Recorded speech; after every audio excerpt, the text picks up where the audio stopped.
ಆಹ್ವಾನಿತ ಎಲ್ಲ ಮಾಧ್ಯಮ ಮಿತ್ರರಿಗೆ ಜಯ ಕರ್ನಾಟಕ ಸಂಘಟನೆ ಪರವಾಗಿ ತಮಗೆ ಸ್ವಾಗತವನ್ನು ಕೋರುತ್ತಾ, ಇವತ್ತಿನ ದಿವಸ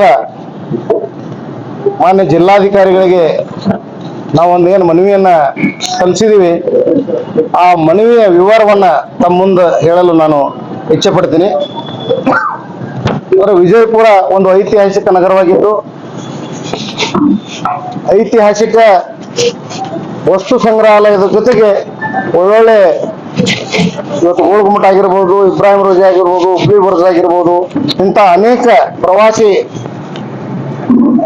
ತಾಣವಾಗಿದ್ದು, ಆಮೇಲೆ ಇಲ್ಲಿ ಪ್ರಮುಖವಾಗಿರ್ತಕ್ಕಂಥ ವಿಷಯ, ಇಲ್ಲಿ ಹೊರಗಿನ ಎಲ್ಲಾ ಜನರು ವಿಜಯಪುರಕ್ಕೆ ಬರೋದ್ರಿಂದ ನಮಗೊಂದು ಹೆಮ್ಮೆ ವಿಚಾರ ಏನಪ್ಪಾ ಅಂದ್ರೆ, ಈ ಐತಿಹಾಸಿಕ ನಗರದ ಜೊತೆ ಇವತ್ತು ನಡೆದಾಡುವ ದೇವರು ಅಥವಾ ನಾವು ಏನು ಕರಿತೀವಿ ಜ್ಞಾನ ಯೋಗಾಶ್ರಮದ ಶ್ರೀ ಶ್ರೀ ಶ್ರೀ ಸಿದ್ದೇಶ್ವರ ಶ್ರೀಗಳ ಒಂದು ಹೆಸರನ್ನ ಇವತ್ತು ನಮ್ಮ ರೈಲ್ವೆ ನಿಲ್ದಾಣಕ್ಕೆ ಇಡಬೇಕು ಅಂತಕ್ಕಂಥ ಆಗ್ರಹವನ್ನ ಇವತ್ತು ನಾವು ಜಯ ಕರ್ನಾಟಕ ಸಂಘಟನೆಯಿಂದ ಒಂದು ಬೇಡಿಕೆಯನ್ನ ನಾವು ಸರ್ಕಾರಕ್ಕೆ ಸಲ್ಲಿಸಿದ್ದೀವಿ. ಅದ್ರ ಜೊತೆಗೆ ಇವತ್ತು ವಿಮಾನ ನಿಲ್ದಾಣಕ್ಕೆ ಮಹಾತ್ಮ ಬಸವೇಶ್ವರರ ಹೆಸರನ್ನು ಕೂಡ ಇಡಬೇಕು. ಯಾಕಂತ ಹೇಳಿದ್ರೆ, ಬಸವನಾಡು ಅಧ್ಯಕ್ಷನ್ ಕರೆಸಿಕೊಂಡಿರ್ತಕ್ಕಂಥ ವಿಜಯಪುರ ಜಿಲ್ಲೆ ಅವರು ಸ್ವಂತ ಹುಟ್ಟಿರುವಂತ ಸ್ಥಳ ವಿಜಯಪುರ ಜಿಲ್ಲೆಯೊಳಗಿದೆ ಇದೆ. ಆದ ಕಾರಣಕ್ಕೆ ನಾವು ಬಸವೇಶ್ವರರ ಹೆಸರನ್ನ ವಿಮಾನ ನಿಲ್ದಾಣಕ್ಕೆ ಇಡಬೇಕು ಅಂತಕ್ಕಂಥ ಆಗ್ರಹವನ್ನು ಕೂಡ ಇಲ್ಲಿ ನಾವು ಮಾಡ್ತಾ ಇದ್ದೀವಿ. ಇದ್ರ ಜೊತೆಗೆ ಏನಪ್ಪಾ ಅಂದ್ರೆ, ಈಗ ನಾವು ಎಲ್ಲಾ ಮಹಾತ್ಮರ ಹಾಗೂ ಸಾಧಕರ ಸಂತರ ಒಂದು ಪುತ್ಥಳಿಗಳ ಅನಾವರಣವನ್ನ ನಾವು ಇವತ್ತು ವಿಜಯಪುರ ಜಿಲ್ಲೆಯಲ್ಲಿ ಕಾಣ್ತಾ ಇದ್ದೀವಿ. ಅವು ಎಲ್ಲವೂ ರಿನಿವೇಶನ್ ಆಗಿವೆ. ಹೆಂಗಾಗಿದೆ ಅಂದ್ರೆ, ತಮ್ಮ ಜಾತಿಗಳು ನೋಡ್ಕೊಂಡು ಇವತ್ತು ನಾವು ಲಿಂಗಾಯತರು ಎಲ್ಲರೂ ಕೂಡ ಏನ್ ಮಾಡಿದೀವಿ, ಬಸವೇಶ್ವರ ವೃತ್ತವನ್ನ ರಿನಿವೇಶನ್ ಮಾಡಿ, ನಂತರ ಶಿವಾಜಿ ವೃತ್ತವನ್ನ ಎಲ್ಲರೂ ಮರಾಠ ಸಮಾಜದವರು ಎಲ್ಲರೂ ಸೇರಿ ಅದನ್ನ ಮಾಡ್ಬೇಕಂತ ಒತ್ತಾಯ ಮಾಡಿದ್ವಿ. ಆಮೇಲೆ ಅಂಬೇಡ್ಕರ್ ಪುತ್ಥಳಿ 2 ಸಲ ರಿನಿವೇಲ್ ಆಯ್ತು. ಆದದ್ದು ನಮ್ದು ಒಳ್ಳೇದೇ. ಅದ್ರ ಜೊತೆಗೆ ಇವತ್ತು ಸ್ವತಂತ್ರ ಸಿಕ್ಕ ನಂತರ ಏನ್ ನಿರ್ಮಾಣ ಆಗೈತಿ ಗಾಂಧಿ ಪುತ್ಥಳ, ಅದಕ್ಕೆ 2 ಕೈ ಇಲ್ಲ, ಒಂದು ಸಿಮೆಂಟ್ ಪುತ್ಥಳ ಐತಿ. ಅದು ಇನ್ನೂವರೆಗೆ ಯಾರು ಅದನ್ನ ರಿನಿವೇಶನ್ ಮಾಡಬೇಕು, ನಗರವನ್ನು ಸುಂದರವಾಗಿ ಮಾಡಬೇಕು, ಗಾಂಧಿ ವೃತ್ತವನ್ನ ಒಂದು ಸುಂದರವಾಗಿ ಮಾಡಬೇಕು ಅಂತಕ್ಕಂಥ ವಿಚಾರವನ್ನ ಯಾರು ಮಾಡಿಲ್ಲ. ಇವತ್ತು ಈ ಎಲ್ಲ ವಿಚಾರಗಳನ್ನ ನಾವು ಯಾಕೆ ಇಲ್ಲಿ ಇಟ್ಕೊಂಡಿದೀವಪ್ಪ ಅಂದ್ರೆ, ಐತಿಹಾಸಿಕ ನಗರ ಸುಂದರವಾಗಬೇಕು, ಸಾರ್ವಜನಿಕರಿಗೆ ಇದರಿಂದ ಅನುಕೂಲ ಆಗಬೇಕು ಅಂತಕ್ಕಂಥ ವಿಚಾರವನ್ನು ಇಟ್ಕೊಂಡು, ಮತ್ತೆ ಇನ್ನೊಂದು ನಮ್ದಿಲ್ಲಿ ಕಿತ್ತೂರು ಚೆನ್ನಮ್ಮ ರಂಗಮಂದಿರ ಇತ್ತು, ನಾವೆಲ್ಲರೂ ನಾಟಕ ನೋಡಿರ್ಬೋದು. ಆ ನಾಟಕ ರಂಗಮಂದಿರ ಈಗ ಅದು ಗಪ್ಪ ಆಗಿಬಿಟ್ಟೈತಿ. ಅದೇನು ಸರ್ಕಾರದ ಆಸ್ತಿ ಇತ್ತೋ ಅಥವಾ ಏನು ಖಾಸಗಿ ಆಸ್ತಿ ಇತ್ತೋ ಅದು ಗೊತ್ತಿಲ್ಲ. ಆದ್ರೆ ಚೆನ್ನಮ್ಮ ರಂಗಮಂದಿರ ಅಂತಕ್ಕಂಥದ್ದು ಅಲ್ಲೇ ಇವತ್ತು ಸರ್ಕಾರ ಮುತುವರ್ಜಿ ವಹಿಸಿ ಆ ರಂಗಮಂದಿರವನ್ನ ರಿನಿವೇಶನ್ ಮಾಡಿ ಈ ಸಾಮಾಜಿಕ ಮತ್ತು ರಂಗಕರ್ಮಿಗಳಿಗೆ ಒಂದು ಅನುಕೂಲವಾಗಲಿ, ಅವರು ನಾಟಕವನ್ನು ಮಾಡಿ ಅವರ ಹೊಟ್ಟೆಯನ್ನ ತುಂಬಿಸಿಕೊಳ್ಳುವಂತ ಕೆಲಸವನ್ನು ಇವತ್ತು ಬಡವರು ಇರ್ತಾರೆ, ಬಡ ಕಲಾವಿದರಿಗೆ ಸಹಿತ ಅದು ಸರ್ಕಾರದಿಂದ ಉಪಯೋಗ ಆಗಲಿ ಅಂತಕ್ಕಂಥ ಒಂದು ವಿಚಾರವನ್ನು ಇಟ್ಟುಕೊಂಡು ಆ ರಂಗಮಂದಿರವನ್ನು ಕೂಡ ಇವತ್ತು ರಿನಿವೇಶನ್ ಮಾಡಿ ಆ ಕಲಾವಿದರಿಗೆ ಒಂದು ಅನುಕೂಲ ಮಾಡಿಕೊಡ್ಬೇಕು ಅಂತಕ್ಕಂಥ ವಿಚಾರವನ್ನು ನಾವು ಇವತ್ತು ಸರ್ಕಾರದ ಮುಂದಿಟ್ಟೇವೆ. ಈ ಒಂದು ಎಲ್ಲಾ ವಿಚಾರಕ್ಕೆ ಅಕಸ್ಮಾತ್ ಸರ್ಕಾರ ಮಾಡದೇ ಇದ್ರೆ ಮುಂದಿನ ದಿನಮಾನದೊಳಗೆ ನಾವು ಹೋರಾಟದ ಮುಖಾಂತರ ಇವತ್ತು ಸರ್ಕಾರಕ್ಕೆ ನಾವು ಎಚ್ಚರಿಕೆಯನ್ನು ಕೊಡುವಂತ ಸಂದೇಶನು ನಾವು ಇವತ್ತೇ ತಿಳಿಸಾಕತ್ತೀವಿ. 1 ತಿಂಗಳೊಳಗೆ ನಮಗೆ ಬರ್ಬೇಕು. 1 ತಿಂಗಳದಾಗ ನಾವು ಏನು ಇವತ್ತು ಮನವಿ ಕೊಟ್ಟಿದ್ದೀವಿ, 1 ತಿಂಗಳೊಳಗಾಗಿ ಅವರು ನಮಗೆ ಉತ್ತರ ಕೊಡ್ಬೇಕು. ಮಾಡ್ತೀವಿ ಮಾಡಂಗಿಲ್ಲ ಅಲ್ಲ, ಅದು ಮಾಡ್ಲೇಬೇಕು. ಮಾಡದೇ ಇದ್ರೆ ನಾವು ಸತ್ಯಾಗ್ರಹ ಮಾಡೋದು ಖಂಡಿತ. ಈ ವಿಚಾರದಲ್ಲಿ ನಮ್ಮ ಮಾಧ್ಯಮ ಮಿತ್ರರಿಗೆ ತಿಳಿಸ್ತೀವಿ. ಈ ವಿಚಾರಕ್ಕೆ ನಾವು ಸಾರ್ವಜನಿಕ ಬರೀ ಜಯ ಕರ್ನಾಟಕ ಸಂಘಟನೆ ಒಂದೇ ಅಲ್ಲ, ಕನ್ನಡ ಪರ ಸಂಘಟನೆಗಳು ಮತ್ತು ಪ್ರಗತಿಪರ ಸಂಘಟನೆಗಳು, ರೈತ ಸಂಘಟನೆಗಳು, ಇನ್ನುಳಿದ ಎಲ್ಲ ದಲಿತ ಸಂಘರ್ಷ ಸಮಿತಿಗಳು ಎಲ್ಲರೂ ಸೇರಿ ಇವತ್ತು ಈ ಕೆಲಸವನ್ನು ಮಾಡಬೇಕಾದಂತ ಒಂದು ಸಂದರ್ಭ ಒದಗಬಹುದು.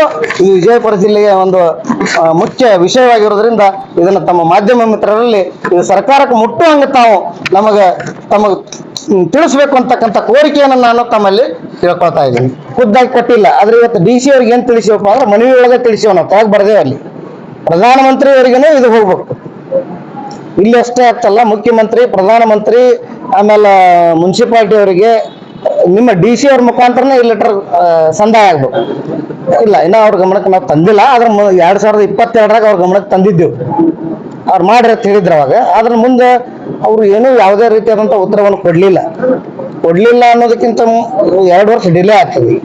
ಆದ್ರೆ ಈಗ ನೀವೇನು ಕೇಳಿದ ಪ್ರಶ್ನೆಗೆ ನಾ ಹೇಳಕತ್ತೀನಿ, ಇದು ಕಂಟಿನ್ಯೂ, ಇವತ್ತಿನಿಂದ ಇದು ಪ್ರಾರಂಭ. ಮುಂದಿನ ದಿನವಾಗಿ ಉಗ್ರ ಹೋರಾಟಕ್ಕೂ ತಯಾರಿದೆ, ಧರಣಿ ಸತ್ಯಾಗ್ರಹಕ್ಕೂ ತಯಾರಿದೆ.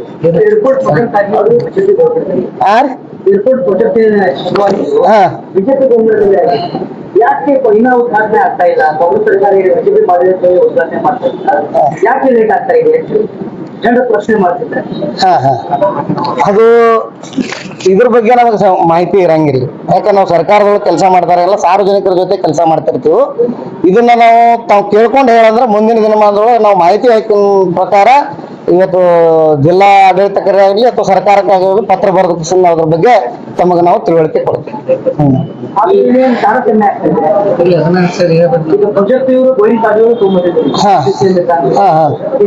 ರಿಪೋರ್ಟ್ ಅವರು ಏನ್ ಹೇಳಿದ್ರು, ಯಾವ ವರ್ಷದಲ್ಲಿ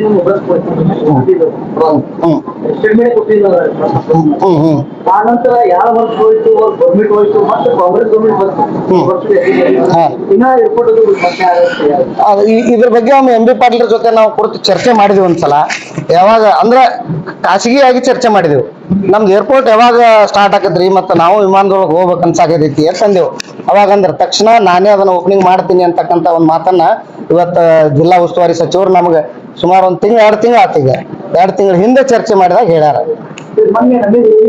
ನಮ್ಮ ಕೇಂದ್ರದಿಂದ ಏನಿಲ್ಲ, ರಾಜ್ಯ ಸರ್ಕಾರಗಳೇ ನಿಂತಿದ್ದಾರೆ. ಹೌದು, ರಾಜ್ಯ ಸರ್ಕಾರ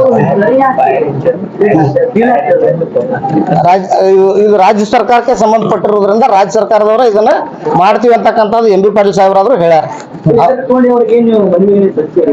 ಮನವಿ ಏನು ಕೊಟ್ಟಿಲ್ಲ, ಖಾಸಗಿಯಾಗಿ ನಾವು ಸುಮ್ಮನೆ ಕೂತ್ ಕ್ಯಾಶುವಲ್ ಆಗಿ ಚರ್ಚೆ ಮಾಡುವಾಗ ಅವ್ರು ನನ್ನ ಕೈಯಿಂದನೇ ವಿಮಾನ ನಿಲ್ದಾಣ ಉದ್ಘಾಟನೆ ಮಾಡ್ತೀನಿ ಅಂತಕ್ಕಂಥ ಮಾತನ್ನ ಹೇಳ್ಯಾರ. ಹಾ ಹೌದು.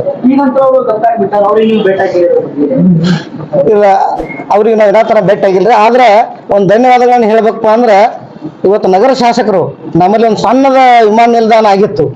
ಅವ್ರು ಹೇಳಿದ್ರು ಕಟೋರ್ ಡೆಬ್ಬಿ ಗತಿ ಅಧ್ಯಕ್ಷ ನಾನು ಒಂದು ಮಾತು ಹೇಳಿದ್ರು. ಅಂಥದ್ದು ಬೇಡ, ಒಂದು ಬೃಹತ್ ಪ್ರಮಾಣವಾಗಿರ್ತಕ್ಕಂಥ ವಿಮಾನ ನಿಲ್ದಾಣ ಇಲ್ಲಿ ಆಗ್ಬೇಕು ಅಂತಕ್ಕಂಥ ಒಂದು ಉದ್ದೇಶವನ್ನು ತಳ್ಕೊಂಡು ಅವ್ರು ಅದನ್ನ ಮಾಡಿದ್ರು. ಅವ್ರಿಗೂ ಕೂಡ ನಾವು ಇಲ್ಲಿ ಧನ್ಯವಾದಗಳನ್ನ ಹೇಳ್ತೀವಿ.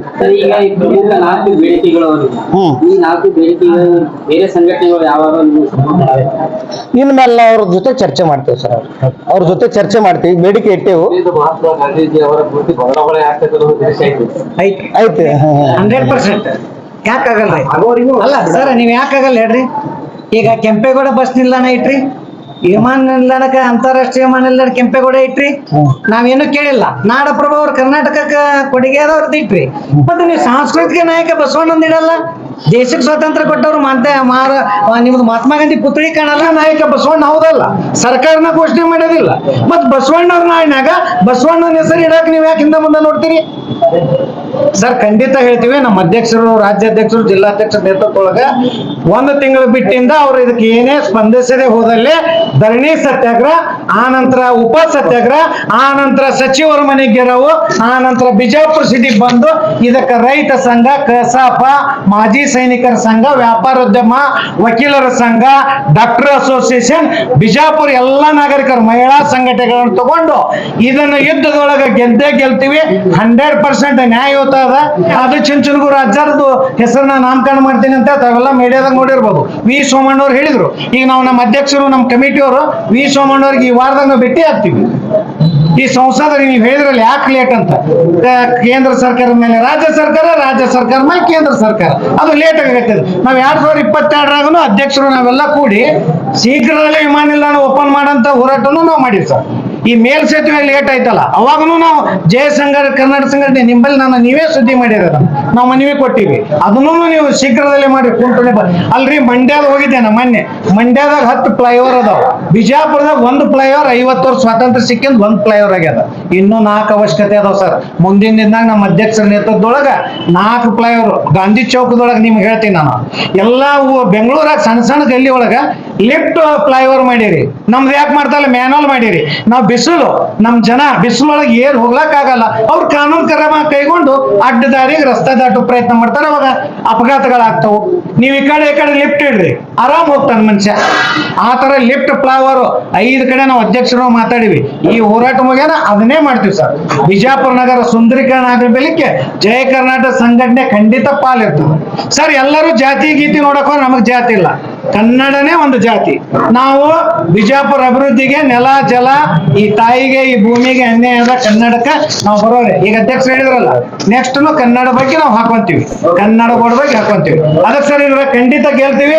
ನಿಮ್ ಸಹಕಾರ ಇರ್ಲಿ, ಮಾಧ್ಯಮದ ಸ್ವಲ್ಪ ರಾಜ್ಯ ಮಟ್ಟಕ್ಕೆ ಹೋಗೋಂಗ್ ಸುದ್ದಿ ಆದ್ರೆ ಒಳ್ಳೇದಂತೇಳಿ ಇಷ್ಟಿಗೆ ಬಂದಿರತಕ್ಕಂತ ಎಲ್ಲಾ ಮಾಧ್ಯಮ ಮಿತ್ರರಿಗೂ ಧನ್ಯವಾದಗಳನ್ನು ಹೇಳುತ್ತಾ, ನಮ್ಮ ಸಹಕಾರ ನಮ್ಮ ಜಯ ಕರ್ನಾಟಕ ಸಂಘಟನೆ ಕನ್ನಡ ಪರ ಸಂಘಟನೆಗೆ ಯಾವತ್ತು ಇರಬೇಕು ಅಂತಕ್ಕಂಥ ಒಂದು ವಿಶ್ವಾಸವನ್ನ ತಮ್ಮ ಮುಂದೆ ಇಡುತ್ತಾ ತಮ್ಗೆಲ್ಲರಿಗೂ ಧನ್ಯವಾದಗಳು. ಇಲ್ಲಿ ಸುದ್ದಿಗೋಷ್ಠಿಯನ್ನ ಮುಗಿಸ್